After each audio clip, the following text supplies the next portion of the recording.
আলহামদুলিল্লাহ আলহামদুলিল্লাহ জি কাফা ওয়া সালামুন আলা ইবাদিল্লাহিল মুস্তাফা আউযু বিল্লাহি মিনাশ শাইতানির রাজিম বিসমিল্লাহির রহমানির রহিম ওয়া আতাসিমু বিহাবলিল্লাহি জামিআ ওয়া লা তাফাররাকু।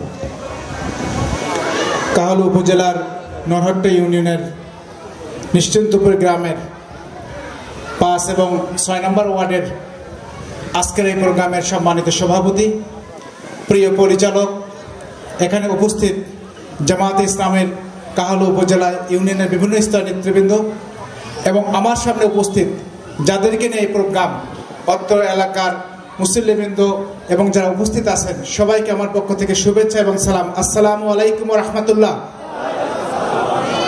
আপনারা সবাই কেমন আছেন? আমি খুবই দুঃখিত যে আপনারা অনেকক্ষণ ধরে বসে আছেন, এখানে নিচে বসে আছেন, আমরা সামনে বসে আছি, খুব বেশি ভালো দেখতে যাচ্ছে না। তারপরে আলহামদুলিল্লাহ আপনাদেরকে ধন্যবাদ জানাই যে আপনারা আমাদের কথা শোনার জন্য একটি আগামী দিনের একটি সুন্দর নির্বাচনের মাধ্যমে সুখী সুন্দর বাংলাদেশ গড়ার জন্য বদ্ধপরিকর হয়ে আপনারা এখানে সবাই উপস্থিত আছেন, এর জন্য সবাইকে ধন্যবাদ জানাই। প্রিয় উপস্থিতি, আমি ধন্যবাদ জানাই আজকে আমাদের এই কেন্দ্রীয় কমিটির ভাইদেরকে। আমি বিশ্বাস করি এই কমিটি শুধুমাত্র যে কয়জনের নাম ঘোষণা আছে এই কয়জনে থাকবে না, এটি কমপক্ষে 500 সদস্য বিশিষ্ট একটি কমিটি হবে ইনশাআল্লাহ। আপনাদের এখানে 8000 ভোট রয়েছে, তাই না? 8000 ভোট রয়েছে। এই 8000 ভোটের কাহালু উপজেলাতে এবং নন্দীগ্রাম উপজেলায় আমাদের 50.5% মানে 51% আমাদের বোনেরা ভোটার, 49% হলো পুরুষ ভোটার। মানে আমরা পিছিয়ে আছি, ঠিক কিনা? আমাদের বোনেরা এগিয়ে আছে। তো আমাদের এরকম পুরুষ কমিটির পাশাপাশি ইনশাআল্লাহ আমাদের বোনেরাও একটি শক্তিশালী কমিটি করবে। আমাদের কাজ হলো প্রত্যেকে কমপক্ষে 10 থেকে 20 জনকে আমরা টার্গেট নেব। এখন থেকেই 6 মাস আছে নির্বাচনের বাকি, ঠিক না? আমাদের প্রত্যেক সদস্য আপনি লিখে নেবেন যে আপনি আপনার পাড়ার এই পুরুষ সদস্যকে আপনি লিস্ট করতেছেন। এখন থেকে আপনি তাদের কাছে দাওয়াতি কাজ করবেন। কেন আমরা জামাত ইসলামকে ভোট দেব, কেন দাড়িপাল্লাকে ভোট দেব, কেন দাড়িপাল্লার প্রার্থীকে ভোট দেব, এখন থেকে আপনারা তার পিছে কাজ করবেন ইনশাআল্লাহ। আপনারা করবেন তো ইনশাআল্লাহ? আজকে আমি ধন্যবাদ জানাই এই নরহট্টা ইউনিয়নের সম্মানিত নেতৃবৃন্দ এবং আপনাদেরকে। সেই সকালে সূর্যোদয়ের পর থেকে আমরা আমাদের কার্যক্রম শুরু করছি হাট থেকে, বিবির হাট থেকে, বিবির পুকুর থেকে, ওই হাট থেকে শুরু করেছি আমরা। সেখানে প্রায় 6 থেকে 7,000 মানুষের সাথে আমরা সাক্ষাৎ করেছি।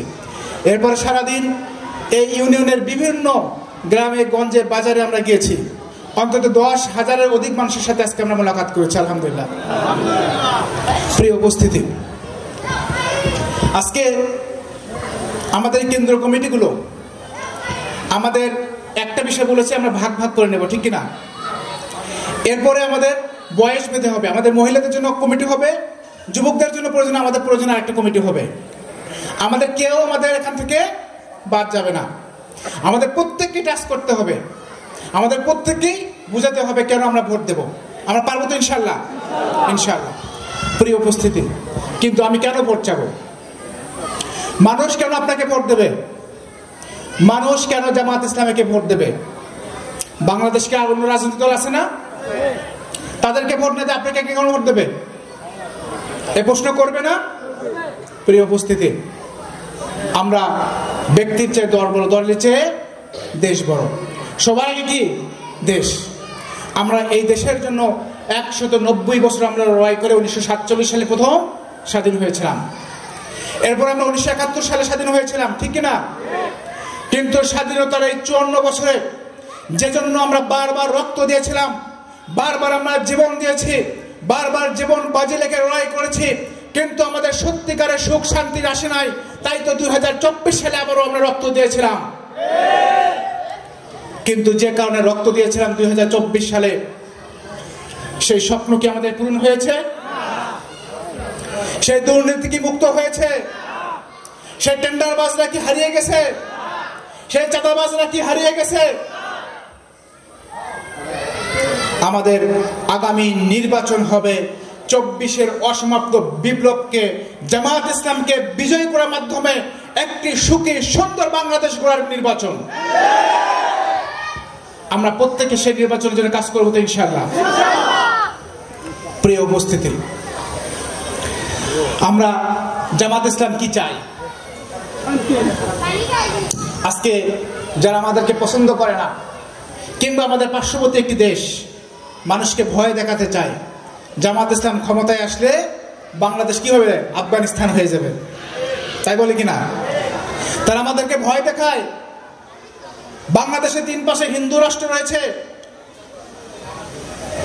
জামাত ইসলাম ক্ষমতায় আসলে বাংলাদেশের সমস্যা হবে। এটা কি সত্য?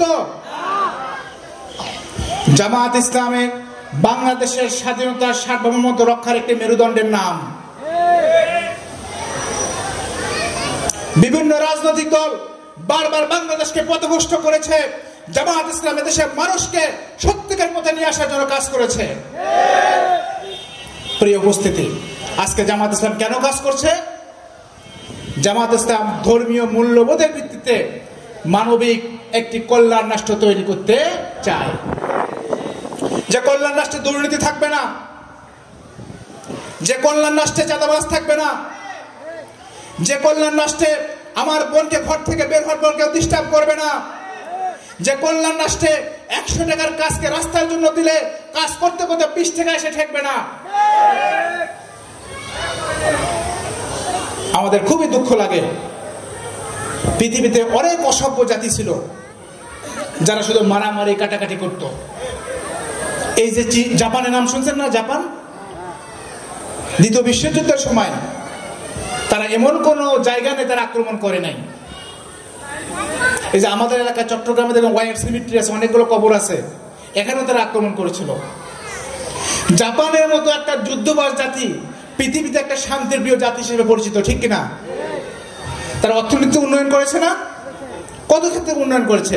এই যে চীন সবসময় নিজেরা নিজেরা যুদ্ধ করত।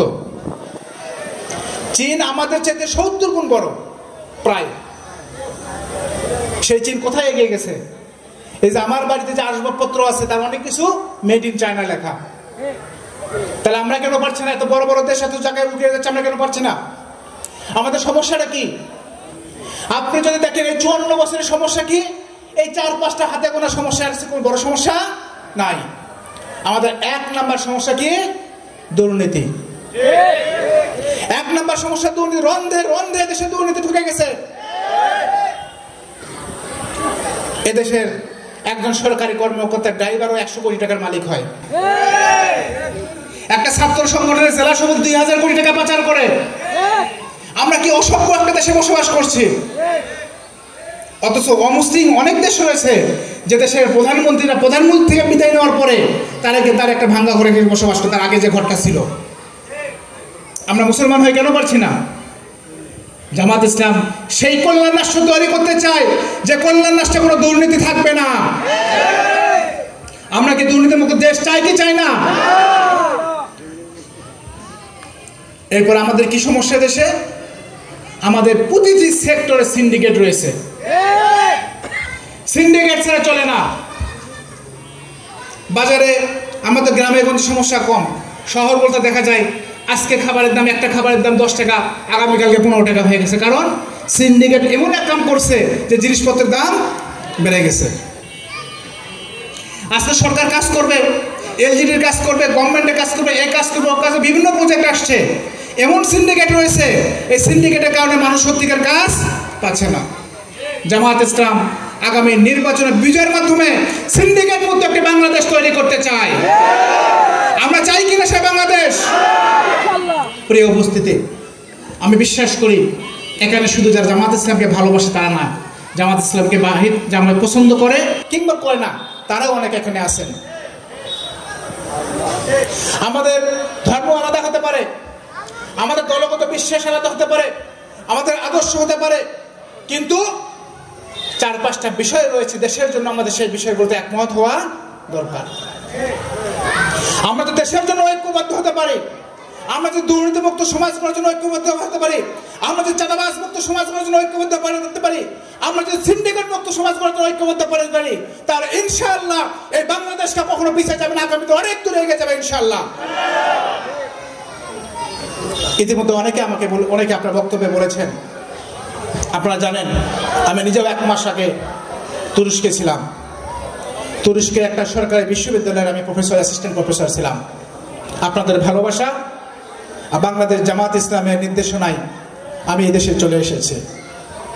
কারণ আমরা দেশ বিদেশে যা দেখেছি, আমরা দেখেছি কিভাবে একটি দুর্বল জাতি উন্নত জাতিতে পরিণত হয়, আমরা দেখেছি অসভ্য জাতিগুলো কিভাবে সভ্য হয়, আমরা দেখেছি অনুন্নত জাতিগুলো কিভাবে একটি কল্যাণ রাষ্ট্রে পরিণত হয়েছে হয়। 54 বছর ধরে যে বাংলাদেশের মানুষ ধুকে ধুকে মরছে, বাংলাদেশের মানুষ বারবার প্রতারিত হয়েছে।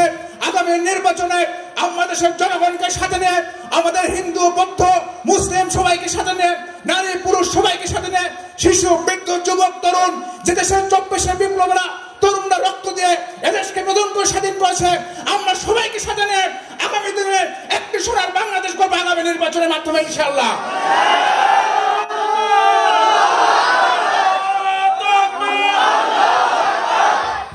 প্রিয় উপস্থিতি, আমরা একটি স্লোগান ঠিক করেছি। সেই স্লোগান কি? সেই স্লোগান হলো সমৃদ্ধ বাংলাদেশ, উন্নয়নের বগুড়া, মডেল কাহালু নন্দীগ্রাম হবে দেশের সেরা। ইনশাআল্লাহ কাহালু নন্দীগ্রাম আগামী দিনে শুধুমাত্র বগুড়ার সেরা নয়, কাহালু নন্দীগ্রামকে আগামী দিনে সকল রাস্তাঘাট, শিক্ষা, স্বাস্থ্য থেকে শুরু করে সকল সেক্টরে আমরা এমন উন্নয়ন ঘটাবো, কাহালু নন্দীগ্রাম সারা বাংলাদেশে একটি মডেল উপজেলা হবে ইনশাআল্লাহ, মডেল শাখা হবে ইনশাআল্লাহ। আপনাদেরকে সেই দিন তৈরি করার জন্য প্রত্যেকের জায়গা থেকে আগামী নির্বাচনে প্রত্যেকটা ঘরে ঘরে প্রত্যেকের নাম লিস্ট করে আপনারা বাংলাদেশ জামাত ইসলামী দাঁড়িপাল্লার জন্য আমরা মোর্চা করবো ইনশাআল্লাহ। ইনশাআল্লাহ আপনাদের সাথে আবারও দেখা হবে, আবারও কথা হবে। আমাদের প্রতিটি ঘরে ঘরে আমরা কাজ করব, প্রতিটি ব্যক্তির সাথে আমরা কাজ করব ইনশাআল্লাহ। আমাদের কাজের মাধ্যমে, আমাদের পরিশ্রমের মাধ্যমে, আমাদের যোগ্যতার মাধ্যমে, আমাদের কর্মদক্ষতার মাধ্যমে, আমাদের পারফরমেন্সের মাধ্যমে আগামী দিনে জামাত ইসলামে বিজয়ী করে এই বাংলাদেশের ভাগ্য পরিবর্তন করবো আমরা ইনশাআল্লাহ। সেই পরিবর্তনের দিনে আপনাদের সবাইকে আমরা একসঙ্গে এগিয়ে যাব। আমরা সবাই বাংলাদেশের জন্য, ব্যক্তির চেয়ে দল বড়, দলের চেয়ে দেশ বড়, এই দেশের জন্য আমরা সবাই ঐক্যবদ্ধ হয়ে কাজ করব। সে আহ্বান রেখে, সে প্রত্যাশা রেখে আবারও আপনাদের সাথে দেখা হবে। আপনাদের প্রত্যেক ঘরে ঘরে যারা আছে সবাইকে আমার সালাম পৌঁছে দেবেন এই আশা রেখে আমার বক্তব্য শেষ করছি। আসসালামু আলাইকুম ওয়া রাহমাতুল্লাহি ওয়া বারাকাতুহু।